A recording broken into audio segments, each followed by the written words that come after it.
occasion, we are standing at the grave here of Guardsman 3313 Thomas, Welsh Guards, and he and a number of his colleagues buried here in action on the same day during an action that won the first Victoria Cross for the regiment of the Welsh Guards. And we're very privileged today to be joined by the granddaughter of 3313 Thomas, Mrs. Christine Jefferson and her husband, and we're very honoured that you're here to be able to lay the wreath, and we've decided, because of the occasion, that you are here to lay the wreath at the graveside of 3313 Thomas, and that represents all the other Welsh Guards here buried also. So we'll start our act of commemoration with Cwm Rhondda. If you do know it, join in the chorus.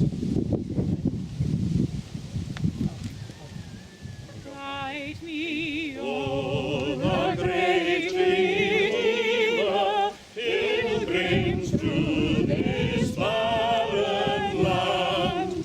I am weak, but thou art mighty. Hold me with thy powerful hand. Bread of heaven, feed me till I want no more. Feed me till I want no more. Open thou the crystal fountain, whence the healing stream shall flow. Let the fiery cloudy pillar lead me on my journey through. Strong deliverer, be thou still my strength and shield. Be thou still my strength and shield. When I tread the verge of Jordan, bid my anxious fears subside. Death of death and hell's destruction, land me safe on Canaan's side. Songs of praises, I will ever give to thee.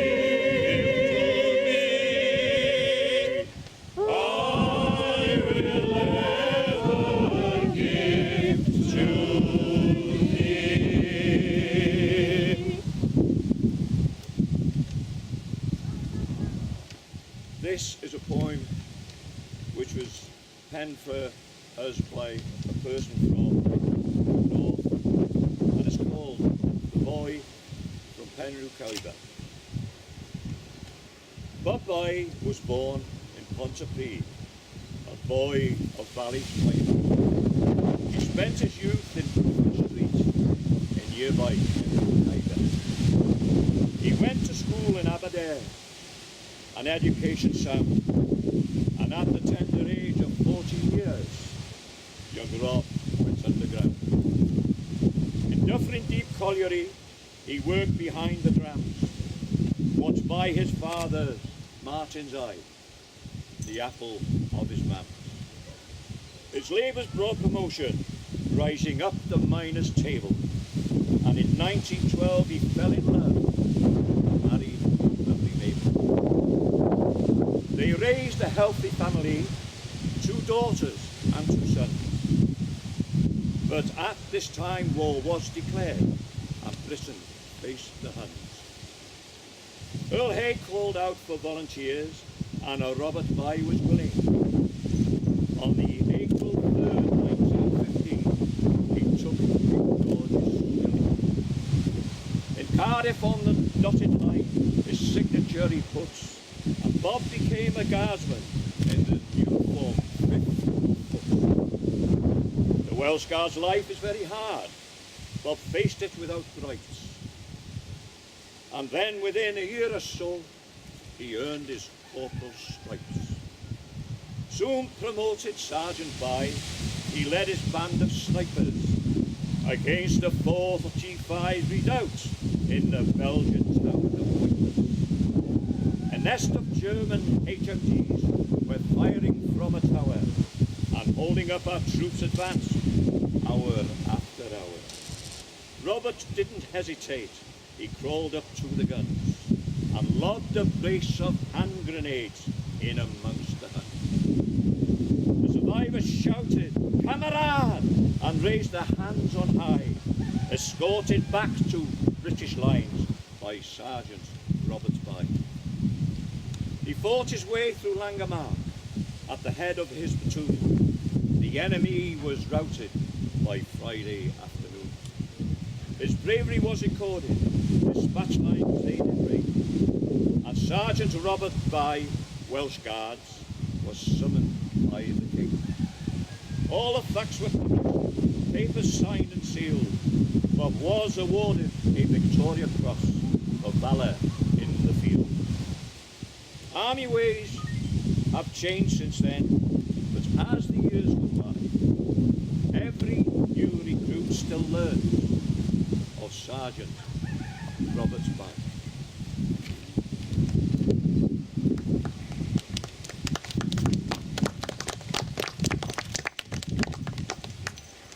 This was the citation that was written by Lieutenant J.P. Lloyd regarding Sergeant Robert Bye's actions. Among many wonderful deeds of gallantry for which the high honour of the Victoria Cross has been awarded during this war, there are none that deserve a higher place than the series of heroic actions which won it for Sergeant Robert Bye of the 1st Battalion Welsh Guards, a battalion which played a prominent part in the successful operations on the banks of the Yser Canal on the 31st of July 1917. The German defences in this sector were very strong and consisted largely of those steel and concrete strongholds in which the enemy has placed such great faith.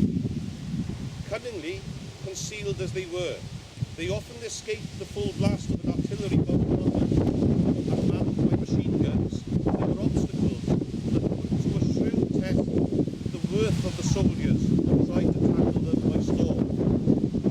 That morning, the battalion had left their trenches behind them and marched forward across no man's land into a shell-torn wood known on the British trench maps as Wood 15. The men of the leading company had not gone far into the wood when suddenly, out of a blockhouse upon their right front, came a quick gust of bullets that beat them to the ground. Sergeant Bye saw his chance and took it. Without waiting for orders, the back rose and leapt to his feet. Bullets whistled all around him, and he stumbled across the tangle of broken branches and undergrowth, but one through unharmed. Bomb after bomb he hurled into the heart of the emplacement, and when the dull sound of their bursting died away, the machine gun was silent. Then his comrades rose and followed him into the wood. A little further on, the battalion was checked once more by heavy machine gun fire from a blockhouse. But again, Sergeant Bye came to the rescue. Dashing forward, he bombed the Germans and their machine guns into silence. Later in the day, Sergeant Bye, as if he had not yet done enough for me, volunteered to take out a few men to deal with the line of German blockhouses, which had been held and cut off by the advance of another British battalion, but still held out obstinately. Several of his very small party were killed or wounded, and Sergeant Robert Bye advanced undaunted at the head of the remainder. His courage was well rewarded. The Welshmen stormed the blockhouses, one after the other, and took over more than 60 prisoners.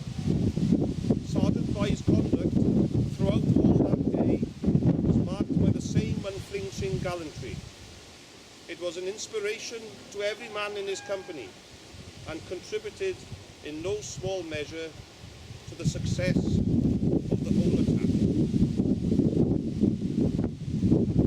We will now have Chris Cood, Prince of Wales Company Welsh Guards, to read out the names of those who lost their lives. 621 Turner, Carney. 2399 Meredith, Kevin Abbey. 2833 Knowles, St Helens. 2973 Hobley. 3048 Herbert, Burnley. 3094 Rogers, Chirp. 3313 Thomas, Haslingden. 3211 Williams. All these men were killed on the 31st of July 1917. Welsh Guards Collect will be read by ex-Welsh Guardsman Stan Evans, 67. O Lord God, who hast given us the land of our fathers for our inheritance, help thy servants, the Welsh Guards, to keep thy laws as our heritage forever, until we come to that better and heavenly country which thou hast prepared for us. Through Jesus Christ our Lord. Amen. A ni hyneddiant sydd ar y dawydd, ni ddwg iddynt lydded, na'r blynyddoedd gollanfwyd. Pan etho'r hael I lawr, ac ar y wawr y bore, ni a'i cofio nhwy. Ni a'i cofio nhwy. They shall grow not old, as we that are left grow old. Age shall not weary them, nor the years condemn. At the going down of the sun, and in the morning, we will remember them. We will remember them.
When you go home, tell them of us and say, for tomorrow we gave our today.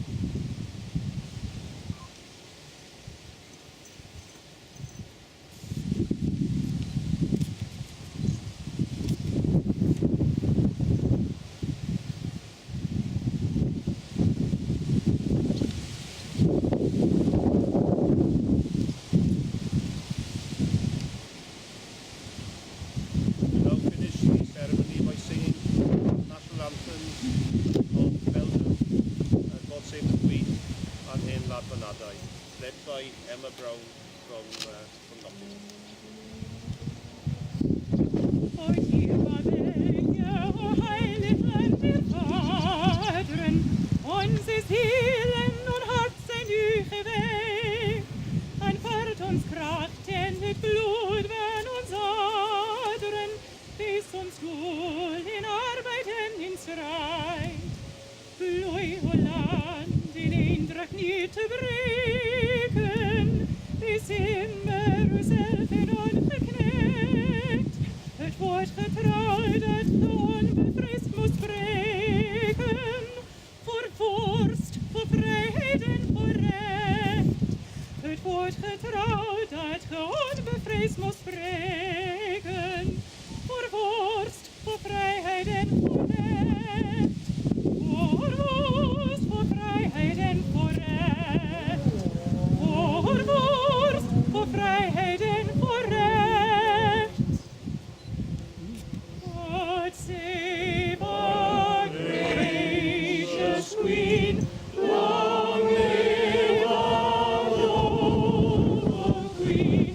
God save the Queen.